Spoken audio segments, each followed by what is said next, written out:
This has to be one of the worst trades I've ever seen. People were convincing themselves that Paul George is like somehow equal to what Jaylen Brown is. They aren't in the same category. Hey, this is the Man Who Cried podcast. Thank you guys again for listening. It would mean so much for us if you would like, subscribe, review. If you told a friend to tell a friend to tell a friend to tell a friend to tell a friend. If you don't do these things, I have to assume that you want to be an analytical, lyrical miracle. On today's episode, we got to get into what's happening right now. What's happening right now is what I think is going to go down. Maybe not for name brand, because this player is not as good as some of the other guys who have been traded in recent years. But this has to be one of the worst trades I've ever seen. And that is the trade of Jaylen Brown going to the Philadelphia 76ers in exchange for Paul George, who I think everyone can admit is in the top 2 of worst contracts in the league. A first-round pick where I was trying to listen to Bobby Marks talk about it, and he had no idea how to explain this actual pick, how it's getting conveyed. You have an unprotected 2031 first-round pick, and you have 2 second-round picks.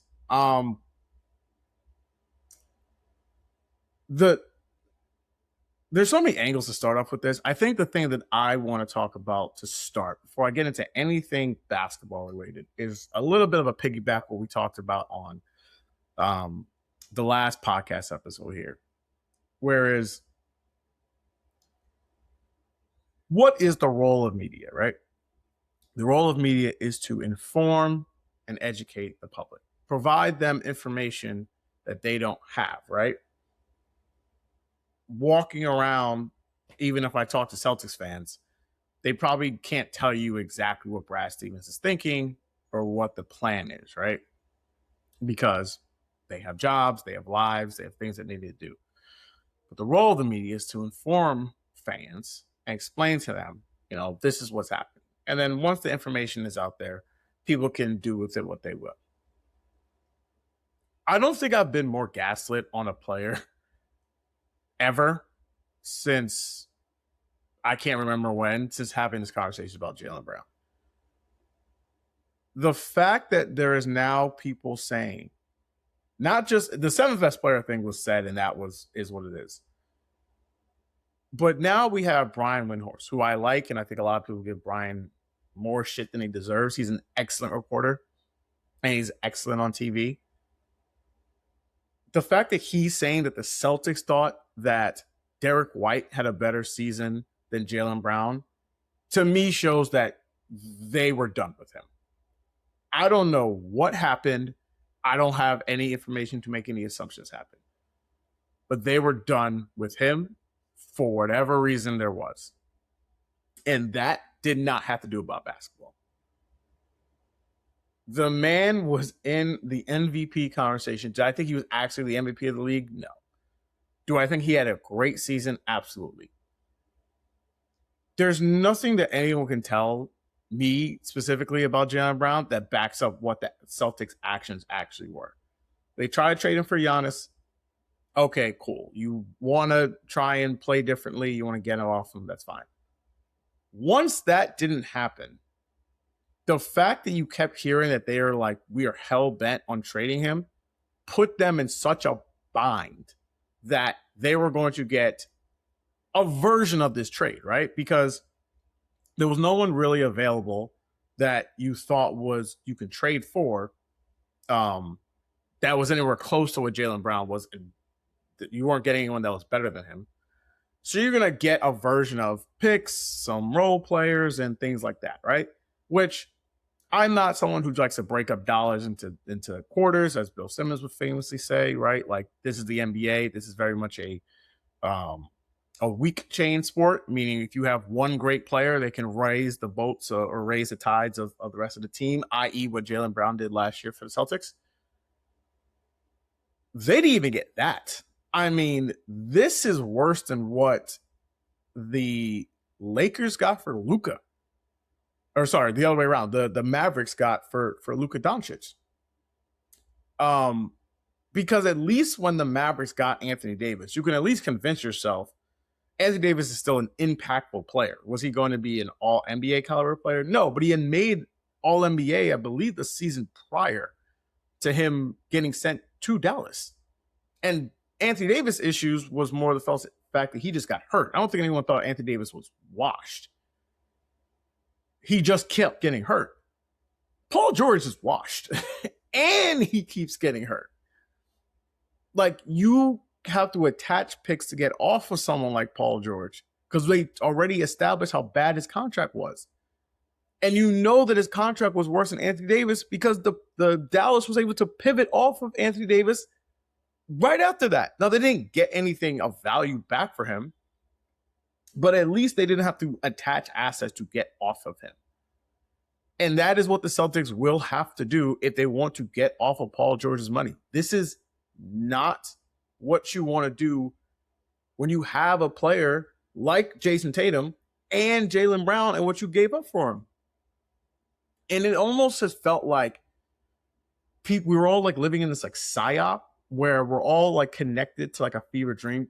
Fun fact. I have to like pivot off of this to talk about this for a sec because I didn't have a place to talk about this.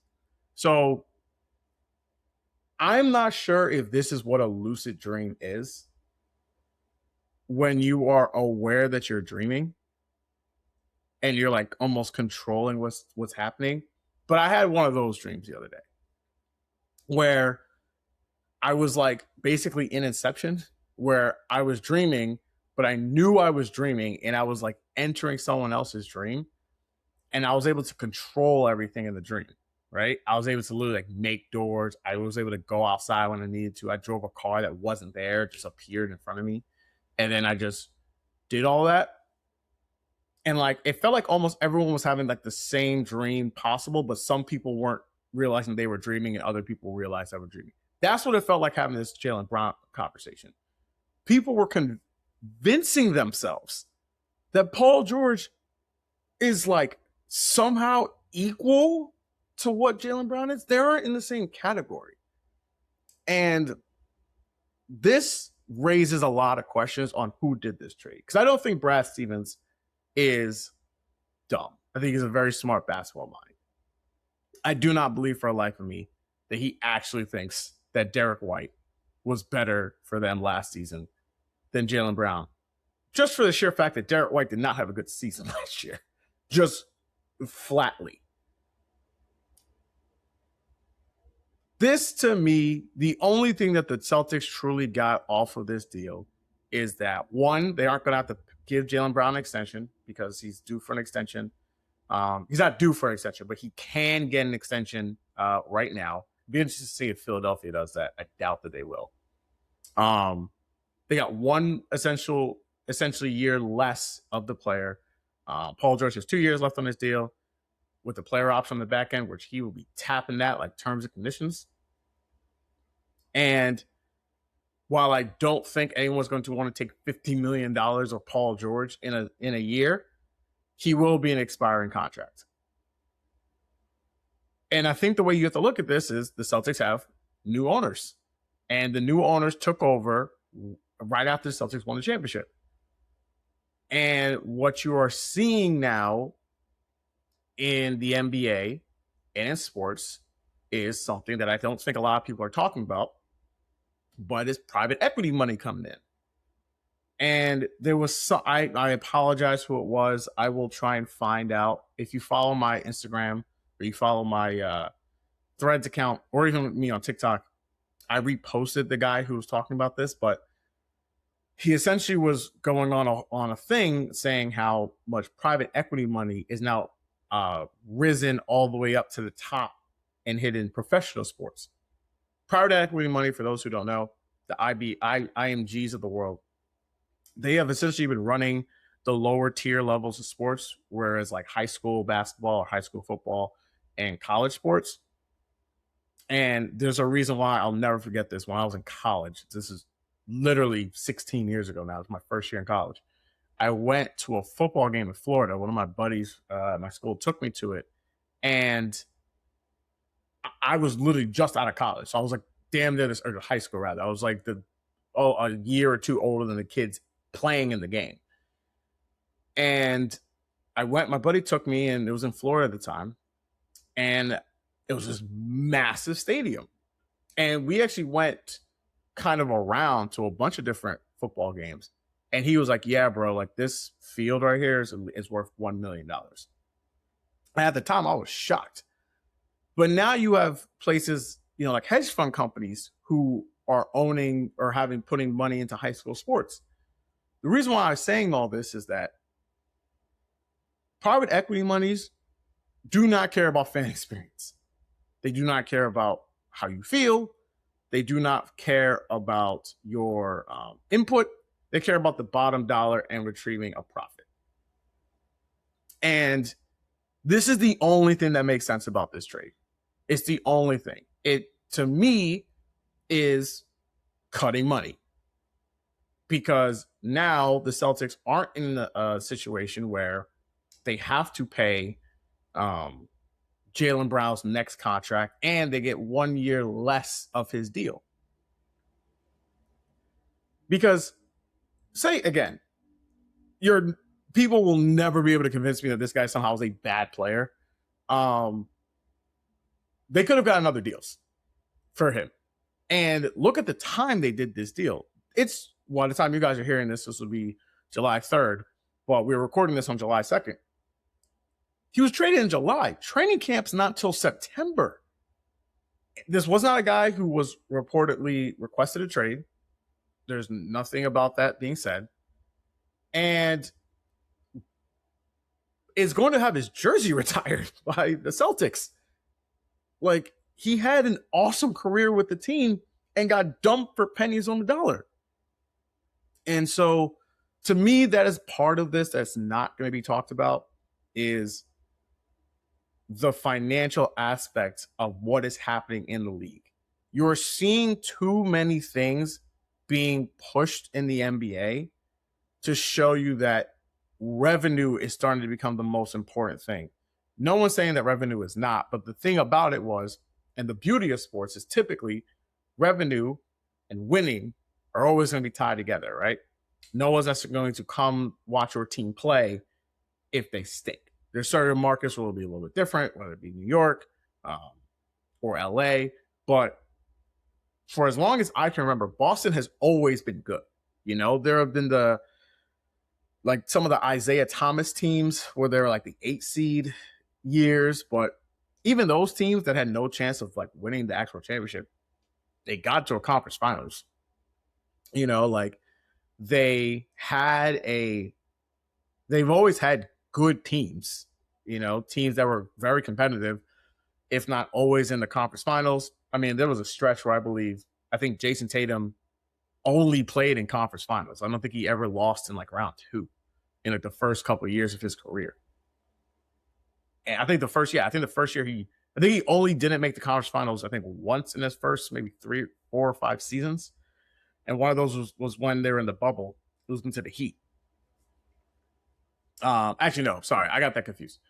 That was the conference finals. They did lose to the Heat, but the Heat went on to the NBA finals in the bubble. What a moment of stupidity for me there.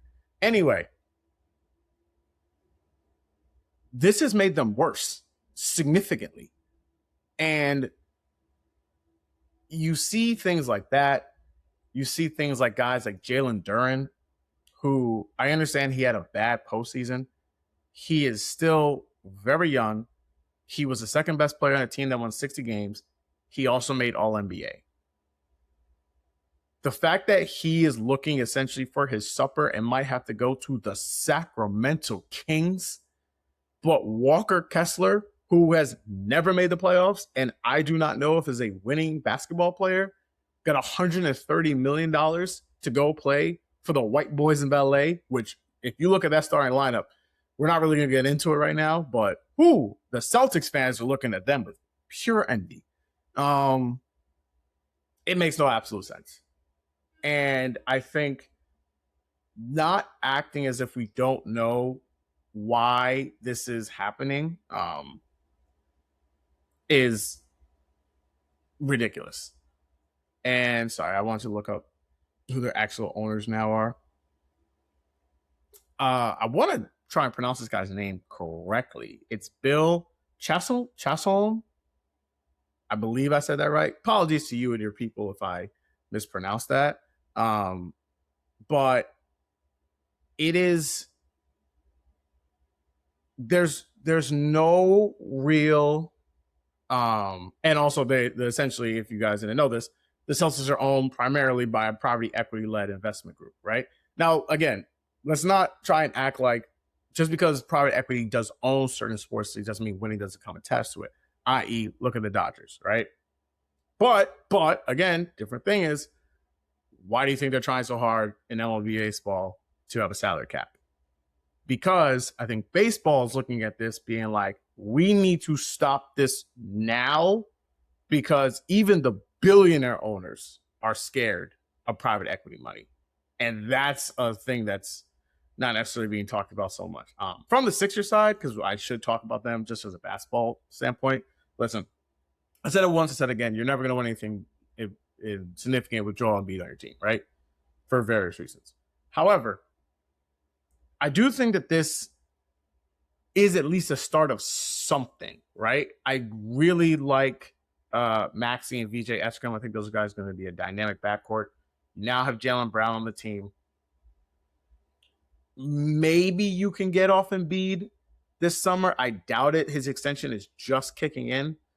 And also you've lost some assets as far as attaching picks to get off his contract, because you will need to do that to get off his deal. But I think the Sixers got significantly better. I frankly think they are in the same tier as the Celtics. I think the Celtics have gone significantly lower, and I think the Sixers have gone up a little bit higher. So I would still favor the Celtics just a touch over them, but I think it's right there as far as who are, frankly, to me, teams that are fighting to be the 6th seed, the 6th or the 7th seed, just trying to keep out of the play-in. And I think for Jaylen Brown, this was the thing that was talked about before, where it was the teams that I think that we were all at least thinking about or reportedly maybe had interest in him were all teams where it was like, all right, if they do that deal, he's probably still going to be the second best option, whether it was going to be LA or Denver. Atlanta was probably the only team that I think I had mentioned who I thought, okay, they can legitimately win the championship, or at least have at least somewhat of an idea of winning the championship, and him be the best player. I think that this is probably in that Atlanta tier where I wouldn't favor Philadelphia. Like I said before, I think they'll be right around where the Hawks, now Celtics, are in the Eastern Conference. But as we already talked about before, this thing is very wide open. And if they're able to at least pivot off Embiid by the time we get to February's trade deadline, I would give them a legitimate chance to come out the conference. But we will wait and see. And this will be a great opportunity for Jaylen Brown, because he gets to play the Celtics a minimum of 4 times a year now. And as a guy who, again, the Wale of the NBA, this man is not going to forget. I'm surprised. He might have done his Twitch stream by the time you guys listen to his podcast, so no information on that so far. But this is definitely one of the most mind-boggling moves I've seen a team do in a significantly long time. What a start to the NBA offseason, right? Kawhi got traded. Giannis got traded, and I feel like no one talked about that anymore. Like, it's already like kind of old news. And now Jaylen Brown has been traded. 4 Finals MVPs of the last 7 seasons have been traded. And LeBron, someone else who's also one of the Finals MVPs at that time, will be on another team very, very shortly. Okay, we're going to take a quick break and just going to talk to you guys about USA men's national soccer team. All right, back to talk about the USA's men's national team, who will be taking on Belgium in Seattle come Monday night. We're able to win a very odd game. Again, listen, I like to tell you all the truth. I love soccer. As far as international soccer, I can't get into a lot of details about whether or not who knows what and what knows who. But I still love this sport thing. And they're up 2-0. They won beating Bosnia, heading on to the knockout round, or the round of 16 rather. First time ever, or sorry, not the first time, the second time the USA's men's team has reached this far in the tournament. This is only the second knockout game that they've actually won in their history. And I think big picture, actually, sorry, we'll start little picture and then go big picture. The little picture is, to me, that was really impressive. If you watch the game, the USA's men's team went up 1-0. Well, they actually scored two goals that were called offsides, one by Christian Pulisic, one by Florian. I need to make sure, Matt, cut this part out because I'm going to redo this. I need to get this guy's name right. Florian Balogun. Florian Balogun. Florian Balogun. Florian Balogun. Florian Balogun. Florian Balogun. Okay. We're going to try this again.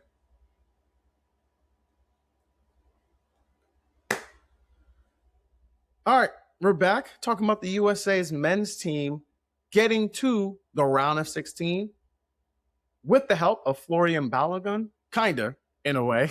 The USA's men's team went up 2-0 and defeated the team from Bosnia. They'll be taking on Belgium in the next round. This is only the second win in the USA's men's history in outside the group stage. And I'll start micro, then go macro with this. The game was a fascinating game. The fact that they had 2 offside goals taken off, Florian getting the first goal that was then taken away and then scoring the second goal that actually counted, going up 1-0. He then got a red card, which everything that I have seen so far leads me to believe that everyone thinks that this is a little bit too much of a penalty. I talked to someone after the game, and they were very convinced that it was actually the right call because it wasn't the fact of his intent. And I think red cards they actually are the equivalent. They're actually a little bit worse than a flagrant 2 in basketball. Or I think actually the proper analysis for this for a red card is targeting in American football. Those who don't watch college football, targeting is essentially when you lower your head down and you hit a player in the head in college football. They can call it targeting call, which means you are suspended you're kicked out of the game for that portion of the game, wherever it is. And then depending on when you did it, you're out, I believe, either the first half of the next game or all of the next game, right? Now, those can get reviewed.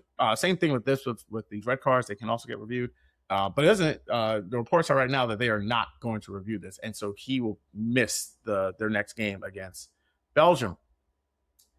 And not to necessarily get into specifics of whether or not he deserved to or not to, but to me, the fact that the USA was down 10 men, had 10 men on the field the rest of the time, not only was able to just didn't allow Bosnia to score, but then scored on their own, to me, shows like a level of resolve and frankly, just a level of talent that the USA's men's team had. You know, I already talked about Christian Pulisic having a goal that was waved off due to offsides. He was pretty clearly offsides. And just the fight level that I think this team had is inspiring and something that I think, frankly, should be appreciated around the country. Now I'll go like really big picture with this. This World Cup, I think, has been a success as far as just the football being played. There have been a lot of super late goals, in extra time, stoppage time. You've had just the stars come to play, whether it's Mbappe, Messi's been outstanding. You know, like we've seen some of the best come through and really shine bright, which is what you need. But I think specifically for the men's USA team, I think what this run could do, I'm not necessarily there yet to say it has done, but I think what it could do is it can get people to believe that, oh, the USA won in my lifetime can win the World Cup. I do not think they're going to win this World Cup. Be specific, don't think they're going to do that. I do think they're going to win their next game. And I think that what you have now seen is going to be sustained progression, right? Most of the guys on this team are obviously still in their prime. They will be young enough to play in the next World Cup, which will be in 2030.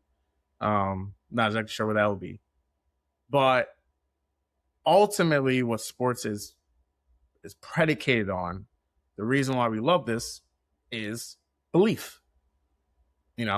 I believe that we can win actually means something, right? I actually believe that we can win because by a large part, most sports fans are pretty jaded. Look at any social media account. They will tell you up and down why their team sucks. They can't win, fire this person, or whatever. But it's the belief that gets people to come back. There's a reason why people still watch. There's a reason why people still cling on to hope, even though when all hope seems to be over.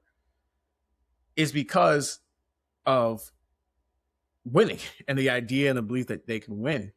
And this World Cup, I think, has the potential to flip people to say, oh no, it is possible for them to win the championship or to win the World Cup or to win major leagues.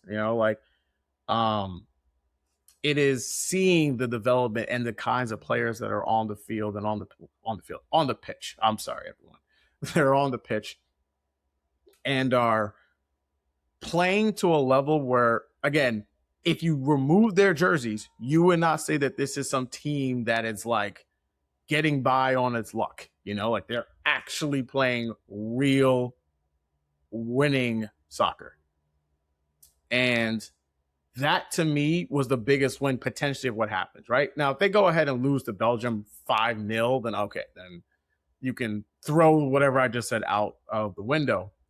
But I don't think that's going to take place. Like I said, I think they are going to beat Belgium. And getting to the quarterfinals, I think will be a big accomplishment, whether or not they're able to get any further than that or not. And I think whoever they match up with, if they're able to get past Belgium, I believe as of right now, they probably will have to play Spain as it projects. Again, it could be wrong. But if they beat Spain or at least play them to a significant tie, obviously they won't be able to tie, but you get what I'm saying. Maybe it goes to penalty kicks. That I think right there is good enough to get people to think, okay, like this is, like I said before, a reality in the near future, not when people who are my age or close to their deathbeds. I'm talking about like significantly in the prime of their lives, being able to actually do this. But all right, that's all the show that we have for you guys today. Thank you guys again so much. It'll mean so much to me again if you guys like, subscribe, review, and told a friend. I'm going to be back again with you guys next week. We'll be talking all this sports. All right, everyone. Peace out.